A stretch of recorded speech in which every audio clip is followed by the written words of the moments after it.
Hello guys, welcome to study feely education.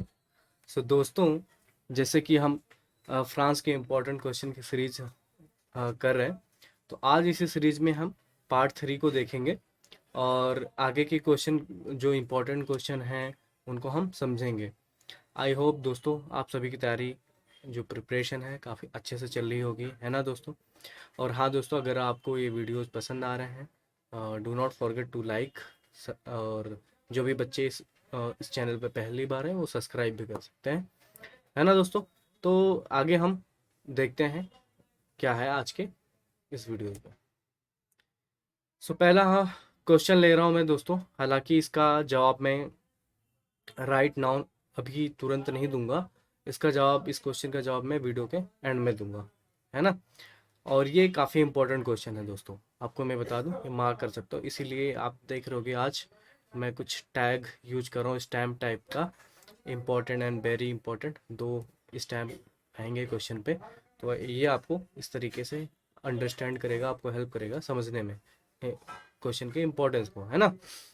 तो यहाँ पे क्वेश्चन पूछा जा रहा है आपसे दोस्तों, when was treaty of Versailles signed.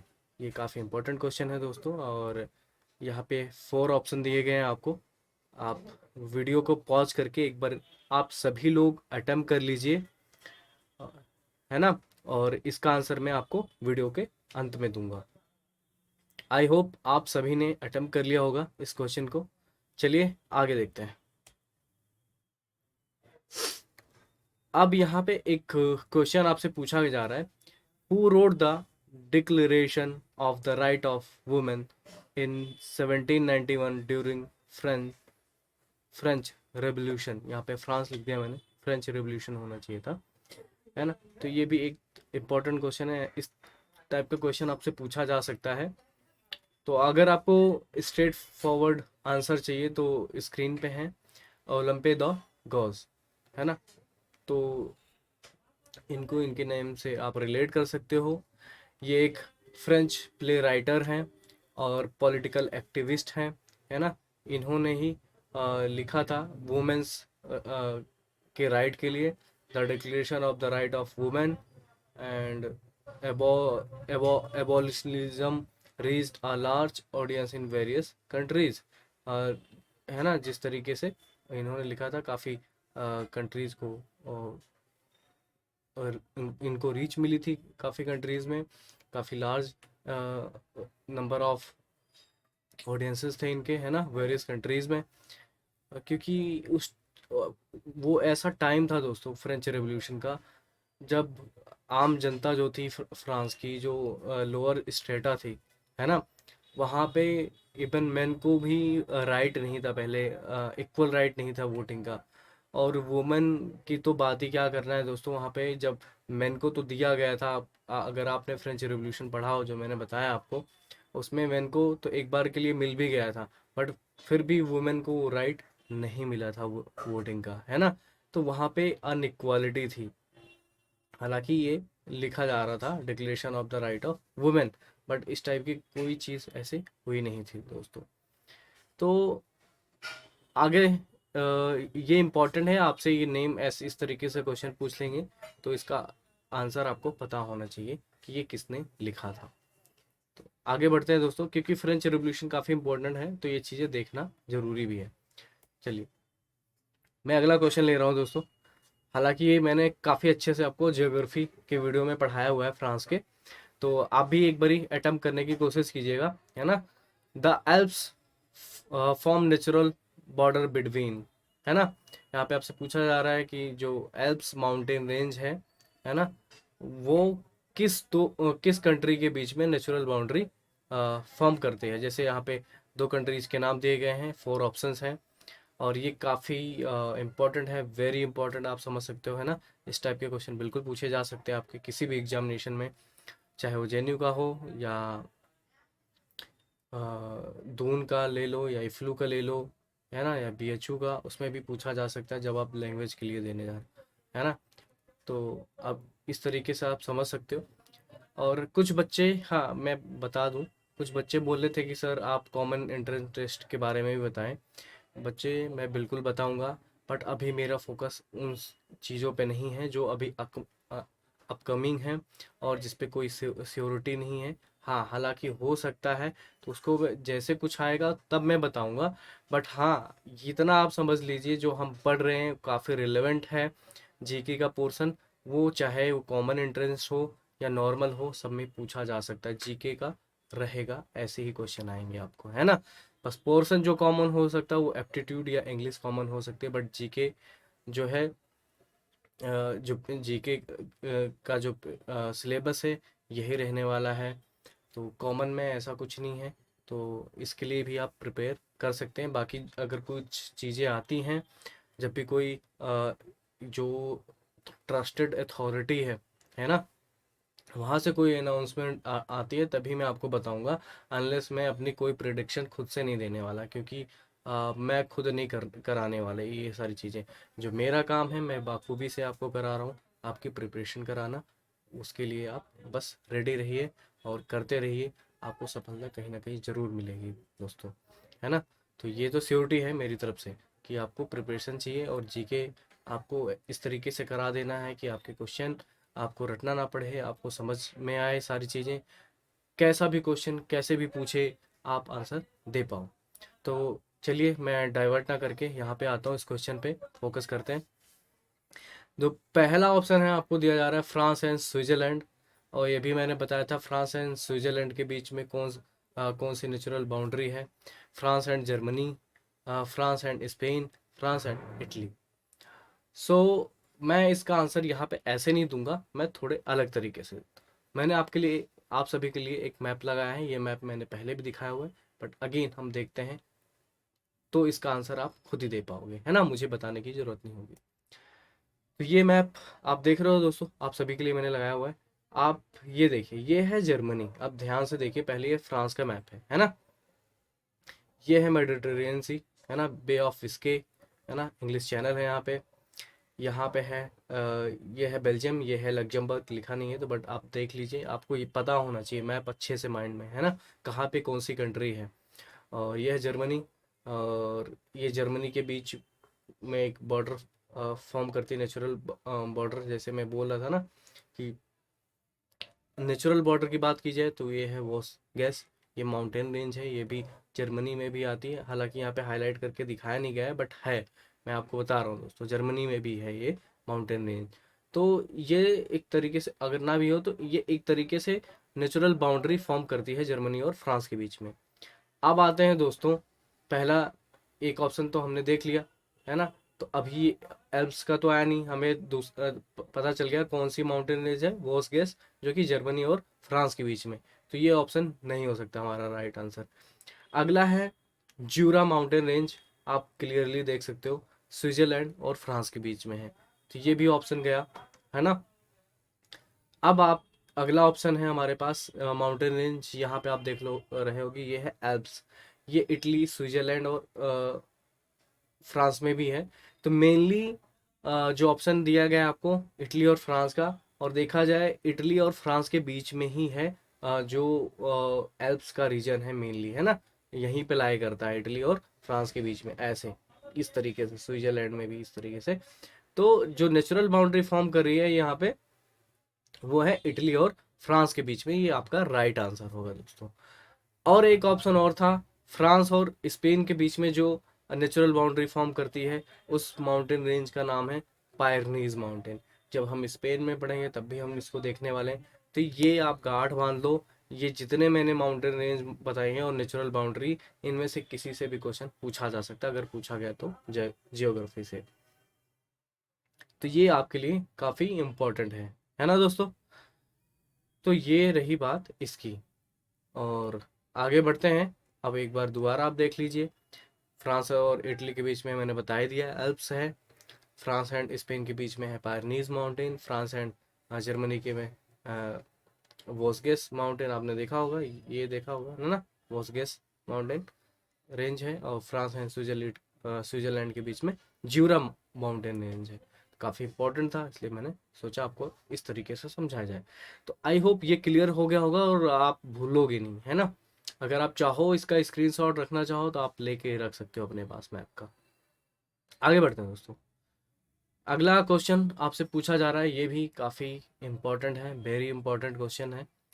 और ख़ासकर इस तरीके के क्वेश्चन अब जो एग्जामिनर है उनका फेवरेट बना हुआ है बुक्स एंड ऑथर से, है ना। कम से कम 5 से 6 क्वेश्चन पूछे ही जा रहे हैं, और चाहे वो मैचिंग के फॉर्म में हो या चाहे डायरेक्ट आपसे पूछा जाए, तो इस तरीके से डायरेक्ट क्वेश्चन भी बन सकते हैं एग्जामिनेशन में।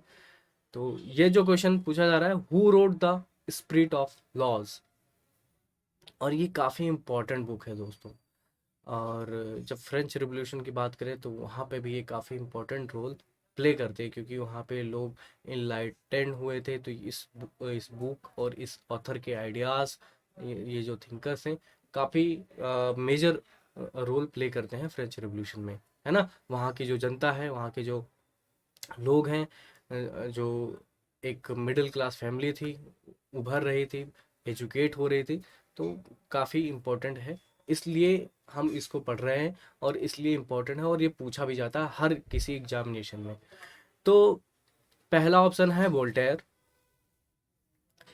दूसरा ऑप्शन है जॉन लॉक, और ये चीज़ मैंने आपको पढ़ाया भी है क्वेश्चन, है ना। आप चाहो तो खुद से भी अटेम्प्ट कर सकते हो वीडियो को पॉज करके कमेंट बॉक्स में। तीसरा है मॉन्टेस्क्यू, और चौथा है जीन जैक रूसो। इसका जो राइट ऑप्शन है दोस्तों, वो है मोंटेस्क्यू, क्योंकि उन्होंने ही लिखा है द स्पिरिट ऑफ लॉज। और इस बुक में बताया गया है जो पावर होनी चाहिए किसी भी गवर्नमेंट की, है ना, किसी भी कंट्री की, है ना, तो वो पावर बटा होना चाहिए, है ना, वहाँ पे। जैसे डिवीजन एग्जीक्यूटिव बॉडी, मैंने आप याद करो, आप फ्रेंच रिवॉल्यूशन में बताया था, है ना। कॉन्स्टिट्यूशनल बॉडी होनी चाहिए, एग्जीक्यूटिव बॉडी होनी चाहिए, पार्लियामेंट होता ही है मेंबर, जो लॉज वगैरह फॉर्म करते हैं। तो इस तरीके से डिवीजन ऑफ पावर को बताया गया है स्पिरिट ऑफ लॉज में, है ना। तो ये इस तरीके से आप इस बुक को और इसके जो ऑथर है उनको आप याद रख सकते हैं, है ना। और कोशिश कीजिए बाकी के जो 3 ऑप्शन है, इसको भी आप पढ़ने की कोशिश कीजिए, इसका भी आप बताइएगा। जो जॉन लॉक हैं, इन्होंने भी काफ़ी फेमस बुक लिखी है। तो मैं चाहूँगा आप लोग रिसर्च करें कि जॉन लॉक के द्वारा लिखी गई वो कौन सी बुक है, बहुत ही फेमस बुक है, उसका आप नाम मुझे बताएंगे कमेंट सेक्शन में, है ना। और अगर नहीं पता तो हालांकि मैं यहाँ पे बता सकता था, बट अभी नहीं बताऊंगा। मैं चाहता हूँ आप लोग खुद इस पे वर्क करें। मैं नेक्स्ट वीडियो जब मैं बनाऊंगा उसमें मैं आपको ज़रूर बता दूंगा, ठीक है। चलो आगे बढ़ते हैं। अब यहाँ पे एक काफ़ी मेजर इंपॉर्टेंट क्वेश्चन है दोस्तों, तो थोड़ा सा टाइम लेगा इसको समझने में, है ना, थोड़ा सा पेशेंस रखना दोस्तों। तो क्वेश्चन आपसे ये पूछा जा रहा है, व्हाट इज जुलाई रेवोल्यूशन। तो ऑप्शन है आपके सामने, the French revolution of 1789, the American revolution of 1765, the Chinese revolution of 1911, the French revolution of 1830। अगर आप सभी ने अगर पढ़ा हो फ्रेंच रिवॉल्यूशन, जहाँ तक मैंने पढ़ाया है, वो तो आप नहीं आंसर कर पाओगे इसको, क्योंकि इसके आगे का पार्ट अभी मैं पढ़ाऊंगा। नेपोलियन तक मैंने पढ़ाया हुआ है, आपको समझाया हुआ है, तो आप लोग समझ गए होंगे, है ना। अगर किसी बच्चे ने प्रिपरेशन कर रखी है, वो आंसर कर सकता है यहाँ पे कमेंट बॉक्स में। तो इसका राइट आंसर है दोस्तों, ना तो फ्रेंच रेवोल्यूशन 1789 है ना, क्योंकि आपको पता है कि जो 1789 को जो रेवोल्यूशन हुआ था, वो हुआ तो था 14 तारीख को, बट इसको जुलाई रेवोल्यूशन नहीं बोलते, है ना। और मैं ये बताऊं, जो अमेरिकन रेवोल्यूशन है, ये ये भी इसका कहीं दूर दूर तक कोई रिश्ता नहीं है जुलाई रेवोल्यूशन से। द चाइनीज रेवोल्यूशन है, आपको पता ही है, ये ऑप्शन हो ही नहीं सकता। तो हमारे पास जो नेक्स्ट ऑप्शन है, द फ्रेंच रेवोल्यूशन ऑफ 1830, ये आपका राइट आंसर बनेगा। और ये कैसे होगा, ये अब मैं बताता हूँ नेक्स्ट स्लाइड से। तो जी हाँ दोस्तों, एक बार रिकॉल करते हैं। मैंने आपको ये बताया था दोस्तों, जब बेस्टाइल फोर्ट पे 14 जुलाई 1789 में का जो रेवोल्यूशन स्टार्ट हुआ था, है ना, तो वो रेवोल्यूशन था दोस्तों। तो हालांकि उसको हम नहीं बोलेंगे, उसके बाद क्या हुआ था, वो जो रेवोल्यूशन चला था 1789 से 1799 तक रहा था, है ना। उसके बाद क्या होता है दोस्तों, नेपोलियन बोनापार्ट आते हैं, क्योंकि बहुत सारी चीज़ें थी, अनस्टेबल थी पावर अगेन फ्रांस में। तो उसको स्टेबल करने के लिए जो नेपोलियन थे, पहले तो अपने आप को काउंसलेट बना लेते हैं फ्रांस का, फिर 1804 में अपने आप को एम्परर घोषित कर देते हैं, है ना। फिर उसके बाद क्या होता है, कुछ वॉर्स लड़ी जाती हैं, नेपोलियन ने बहुत बहुत सारे वॉर्स लड़े, जिसको नेपोलियनिक कोड या नेपोलियनिक वॉर्स आप बोल सकते हो, नाम से जाना गया।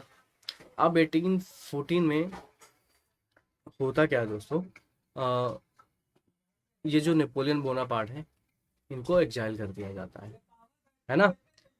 और इसके बाद जो लुइस 18 थे, वो आके दोबारा, क्योंकि उससे पहले वो एग्जाइल थे, है ना, ड्यूरिंग द फ्रेंच रेवोल्यूशन 1789 तक, जो आपको पता है ना दोस्तों, कि जो फ्रेंच रेवोल्यूशन 1789 का था, जिसमें लुई 16 थे, और उनकी वाइफ मैरी एंटोनेट, है ना, जो ऑस्ट्रिया की प्रिंसेस थी, उनको क्या कर दिया गया था, गियोटिन। तो आपको कंफ्यूज नहीं रहना है, कि आप ये सोच रहे होगे कि कि भाई फ्रेंच रिवॉल्यूशन तो खत्म हो गया था 1799 में, ये एंडेड, मैंने क्वेश्चन भी करा था, इसका एंड माना जाता है। पर दोस्तों पूरी तरीके से जो फ्रेंच रिवॉल्यूशन था, वो कहा तो जाता है, बट एक तरीके से नहीं माना जाता इसका एंड, है ना। क्योंकि फिर से मोनार्की आ जाती है 1814 में, जब नेपोलियन को एग्जाइल कर दिया जाता है ना। अब कौन गद्दी संभालता है, मैंने बताया, जो लुई 18 थे, वो उनको ये सत्ता मिलती है, उनके हाथ में आती है। तो इसमें क्या होता है दोस्तों, जो लुई 18 थे, 18 है ना, उन्होंने कुछ लॉज बनाए थे, है ना, जिसको चार्टर कॉन्स्टिट्यूशन बोला गया, जिसमें काफ़ी सारे लॉज बनाए, क्योंकि उन्होंने देखा था किस तरीके से फ्रांस में रेवोल्यूशन हुआ था। वो उन सारी गलतियों को नहीं दोहराना चाहते थे, जिससे फ्रांस की जनता परेशान थी, जिसकी वजह से जो लुइस 16 थे, उनको अपनी सत्ता से हाथ धोना पड़ा था, उनको एक तरीके से गियोटिन कर दिया गया था।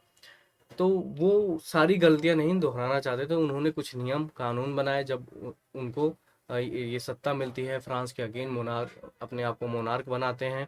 क्योंकि नेपोलियन के जाने पे दोस्तों होता क्या है, अगेन से अनस्टेबल हो जाता फ्रांस। तो वहां पे किसी ना किसी को रूल करना था, किसी ना किसी को कमांड में लेना था। तो जो लुइस 18 थे, वो भी बर्बन फैमिली से थे, है ना। ये लोग भी, अभी मैं एक ग्राफ भी दिखाऊंगा, ग्राफ क्या, मैंने एक बनाया हुआ है प्रॉपर, वो चीज़ आपको दिखाता हूँ, है ना, टाइमलाइन के हिसाब से। तो इसको फ्रांस में again law and order maintain है प्रॉपर से, जनता चलती रहे, इस चीज़ को ध्यान में रख के लुई 18 को बहुत सारी चीज़ें पता थी कि क्या करना है, जिससे वहाँ की जनता थोड़ी हैप्पी रहे और चले। और माना जाता है कि जो लुई 18 थे दोस्तों, उन्होंने काफ़ी हद तक काफ़ी सारी चीज़ें सही की, बट फिर भी बहुत सारी चीज़ें डिफेक्ट थे उनके लॉ एंड कानून में, जो उन्होंने खुद से बनाए थे, जिसको चार्टर ऑफ कॉन्स्टिट्यूशन बोला गया, है ना, जो उन्होंने बनाया था। जैसे कि उन्होंने वोटिंग राइट तो दिए लोगों को, पर उन्हीं को वोटिंग राइट मिले जो वहाँ पे अमीर लोग थे, है ना, अमीर लोग थे, और जो टैक्स पे कर सकते थे, उन्हीं को बस वोटिंग राइट मिला। तो फिर भी अब यहाँ पे क्या था, बहुत सारे जो आपको पता है फ्रांस में जो स्टेट था पहले, है ना, थर्ड स्टेट के लोग, और जो लोअर स्ट्रेटा था, उससे पहले भी उन लोगों को वोटिंग राइट मिल चुका था। तो ये माना जाता है, ये जो द फ्रेंच रेवोल्यूशन 1830 है, इसको सेकेंड फ्रेंच रेवोल्यूशन भी बोला जाता है, इसी को जुलाई रेवोल्यूशन भी बोला जाता है, इसी को थ्री ग्लोरियस डे रेवोल्यूशन, क्योंकि ये 3 दिन तक ही रेवोल्यूशन चला था।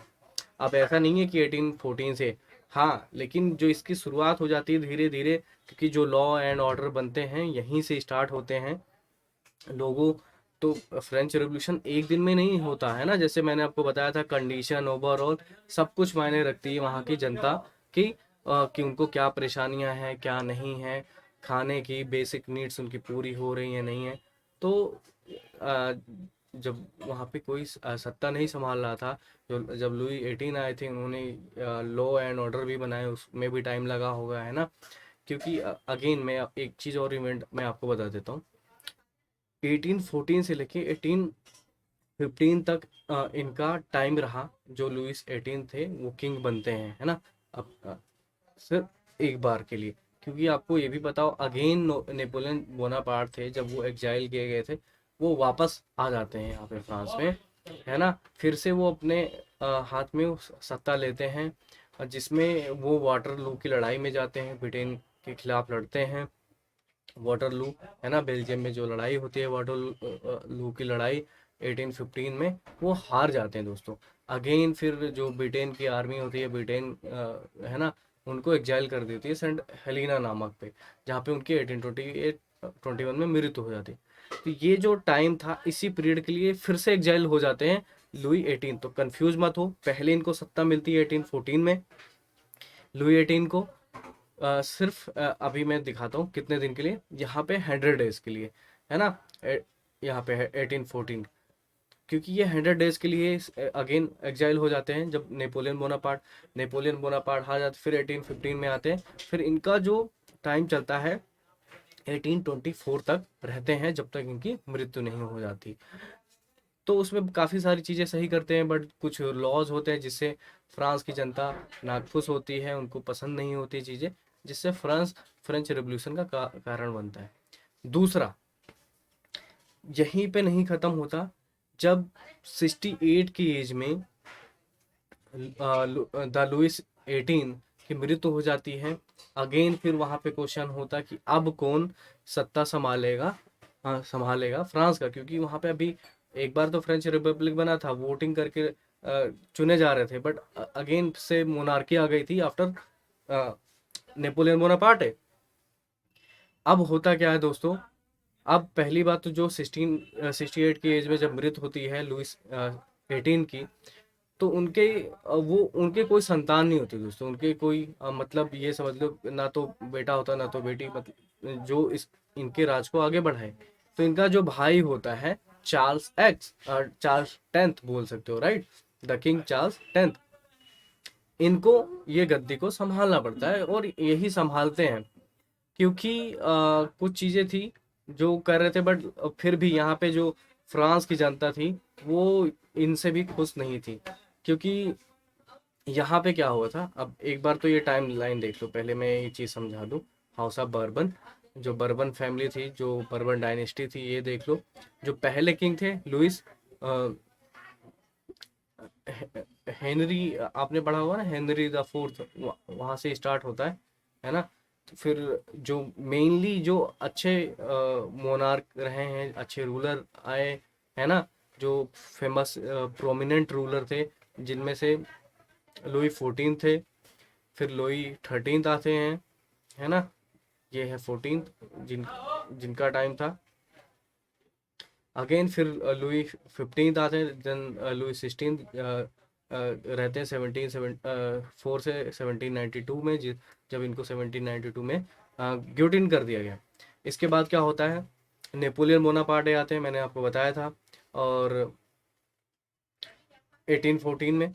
और उसके बाद क्या होता है, 1814 के बाद जब लड़ाई होती है 1815 में, है ना, नेपोलियन बोनापार्ट पार्ट फ्रांस हार जाता है, नेपोलियन बोनापार्ट को हरा दिया जाता है ब्रिटिश आर्मी के थ्रू, इनको एग्जाइल कर दिया। तो इसके बाद जो 1814 में, सॉरी 1815 बोला था दोस्तों, 1814 में, हाँ सॉरी 1815 में, सॉरी हाँ इसमें सही था। तो 1815 में क्या होता है, अगेन से ये जो किंग होते हैं, यहाँ पे देख रहे हो, ये लुई 18, ये आ जाते हैं, इनको सत्ता मिलती है, और इनकी जब मृत्यु हो जाती, the tenth the Charles 10th आ जाते हैं। अब होता यहाँ पे क्या है, दोस्तों, है ना।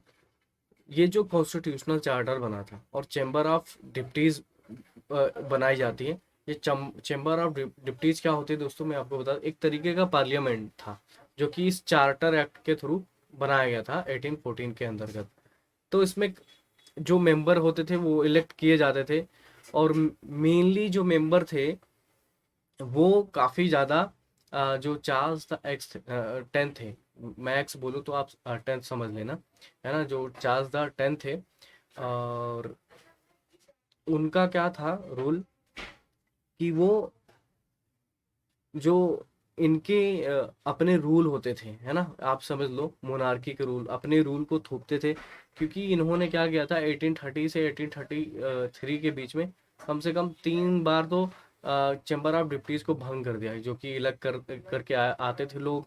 फिर वो कुछ रूल या रेगुलेशन प्रेजेंट करते थे जो कि राजा को पसंद नहीं आता था, क्योंकि कुछ रिस्ट्रिक्शन आ जाती थी। कोशिश करते थे वहाँ की जो जनता थी, क्योंकि आप सभी को पता है यहाँ पे लोग एजुकेटेड थे, फ्रेंच रिवॉल्यूशन कैसे हुआ था, हर कोई फ्रीडम चाहता था, इक्वालिटी चाहता था, है ना।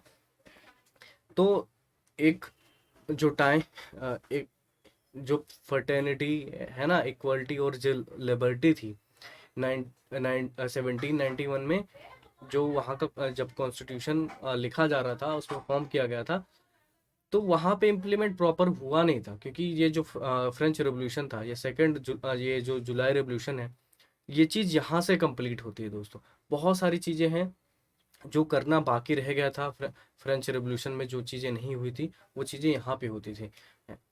क्योंकि यहाँ पे जो चार्ल्स द 10 थे, वो यहाँ पे जो इंस्टीट्यूशन थे, चर्चेस थे, उनको हाई अथॉरिटी दे रखे थे। मोस्टली जो मेंबर थे डिप्टीज में वो भी प्रीस्ट थे। जो नोबल फैमिली थे, जो रिच पीपल थे, अगेन वो उनको फेवर मिल रहा था, है ना, प्रिविलेज मिल रहा था किंग के तरफ से। तो और कोई भी चीज़ें राजा के खिलाफ कोई कानून बनता था, कोई भी चीज़ें, तो वो अगेन वो जो चैम्बर ऑफ डिप्टीज थे उसको भंग कर देते थे। फिर नए से इलेक्शन होते थे, और जो इलेक्शन के तरीके थे उनमें भी चुनाव इस तरीके से होते थे कि जो निचला तबका था, क्योंकि आपको पता था वोटिंग राइट थे ही नहीं उनको, तो वो चैम्बर ऑफ डिप्टीज में बैठ नहीं सकते और वो रूल भी नहीं बना सकते। राइट दोस्तों। तो इस तरीके की चीज़ें थी जो लोगों के फेवर में नहीं थी, बहुत सारी चीज़ें। जो चार्ल्स द 10 थे, तो वो चीज़ें नहीं कर पा रहे थे। जो फ्रांस की पब्लिक थी, वो जो चाहती थी वो नहीं कर पाई, क्योंकि उनको अपनी मोनार्की बचा के रखनी थी। और ये जो चार्ल्स द 10 थे, मैं आपको एक बात और बताऊं दोस्तों, इनको जब ये सत्ता मिली, इनकी एज हो गई थी अरे अगेन 66 तक। तो ये भी चाह रहे होंगे कि एक तरीके से कि एरिस्टोक्रेसी बनी रहे, और कुछ ही लोग रूल कर रहे थे जो कि इनके पसंदीदा थे, जो किंग को फेवर करते थे, किंग के रूल को फेवर करते थे, जिसमें बिल्कुल भी इक्वालिटी वगैरह नहीं थी। अगेन